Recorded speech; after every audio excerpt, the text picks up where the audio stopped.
الله وبركاته. بسم الله الرحمن الرحيم. الحمد لله كفى وسلام على عباده الذين اصطفى. أما بعد فأعوذ بالله من الشيطان الرجيم. بسم الله الرحمن الرحيم. وفي ذلك فليتنافس المتنافسون. صدق الله العظيم. رئيس الاحتفال المعطر وأساتذة هذه الجامعة هذه المدرسة، أولا نشكر الله سبحانه وتعالى أن يوفقني أن أتحدث أمامكم حول انطباعات حول هذه المسابقة التي المنعقدة بحول السيرة النبوية صلى الله عليه وسلم. هل أنتم تعلمون إني قد حضرت في السنة الماضية لمسابقة الخطابية السنوية المنعقدة بالمسجد نزيرية. هناك كنت خطبت أمامكم باللغة العربية 10 دقائق. لا أريد إطالة الكلام، ولذلك أريد الآن أخطبكم باللغة الأردية لا عربية. هل أنتم تكونون شاهدين عليها؟ أنا أخطب معكم باللغة العربية في السنة الماضية. خالد سيف الله، هل أنت تشهد؟ جزاك الله خيرا. عزیز طلباء، آج آپ لوگوں کا سیرت النبی صلی اللہ علیہ وسلم کے عنوان پر جو مسابقہ ہوا، بعض طلباء نے اردو زبان میں، بعض طلباء نے عربی زبان میں اپنی اپنی تقاریر پیش کی مختلف عنوانوں پر.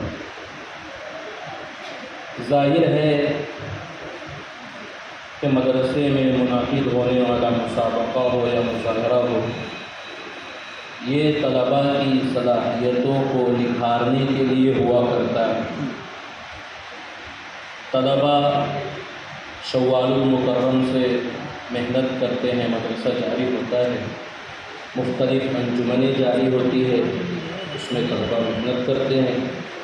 سال میں 2-3 اوقات ایسے آتے ہیں جس میں مسابقات رکھے جاتے ہیں اور طلباء اپنی معافی ضمیر کو یہاں اجاگر کرتے ہیں.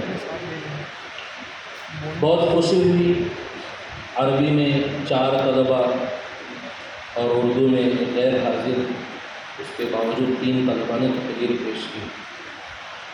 ضروری تو نہیں ہے کہ ہر مصاحب کا پہلا نمبر آ جائے، اور ایسا بھی نہیں ہے کہ کسی کا پہلا نمبر آ ہی نہ. آپ نے جو محنتیں کی، جس جوش و خروش کے ساتھ آپ نے تقریر یاد کی ہے، یقیناً یہ قابل قدر ہے.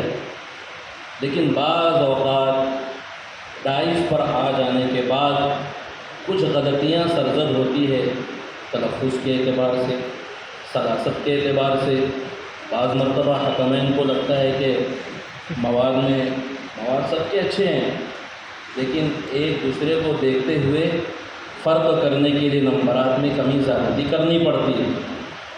اس لیے جن طلباء کے نمبرات نہ آئیں، سے اردو میں تو 3 کے 3 کے آ جائیں گے انشاءاللہ. رہی بات عربی کی کہ 3 کے آ جائیں گے، ایک بیٹھ کر منہ دیکھے گا تو اس کو منہ دیکھنے کی ضرورت نہیں ہے.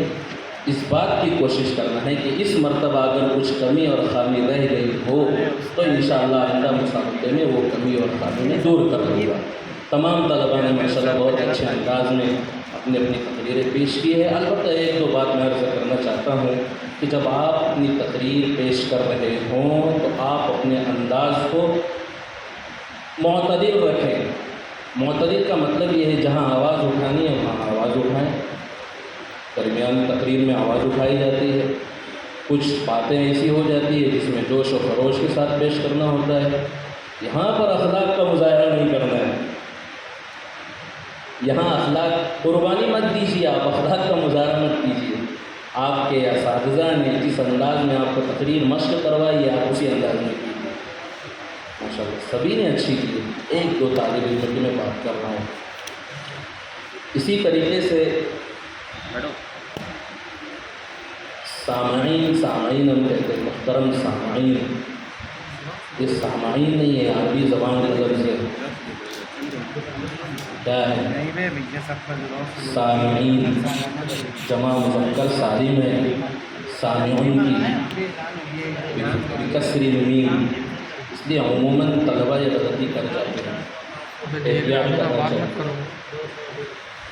اور بھی ایک دو باتیں میں لکھا تھا لیکن مجھے ذہن میں نہیں ہے. ہاں، ایھا الطالب محمد اطہر، انت القیت امامنا خطبة عربية حول الموضوع. أي موضوع هذا الطالب؟ الفاتح العظيم، بدل اسم موضوعي وقل الفاتح الأعظم صلى الله عليه وسلم. هذه الخطبة التي كنت خطبت في زمن التعلم في المدرسة جامعة القراءات بكفرية. هذه الخطبة قال لي أستاذنا بدل يا عمران موضوعك لا تقل الفاتح العظيم بل قل الفاتح الأعظم صلى الله عليه وسلم. أنت قلت اذهبوا وأنتم الطلقاء، بدل الموضوع. وكل موقوف مسكون وكل ساكن لا تتحرك عليها. وأنت قلت البلاد عامرة العامرة الموقوفة لا تتحرك عليها عامرة بل البلاد عامرة والأشجار متحرقة. فهمت ماذا أقول لك؟ سکون جب ہم وقف کریں گے عربی زبان میں تو عربی زبان میں سکون کریں گے تو وہاں پر حرکت نہیں آئے گی. نحن نقرأ القرآن إن الله كان عليما حكيما، لا نقرأ هكذا بل نحن نقرأ إن الله كان عليما حكيما. فهمت؟ هذا ما تحسست في قلبي، وأنا أشكركم شكرا جزيلا، وآخر دعوانا الحمد لله.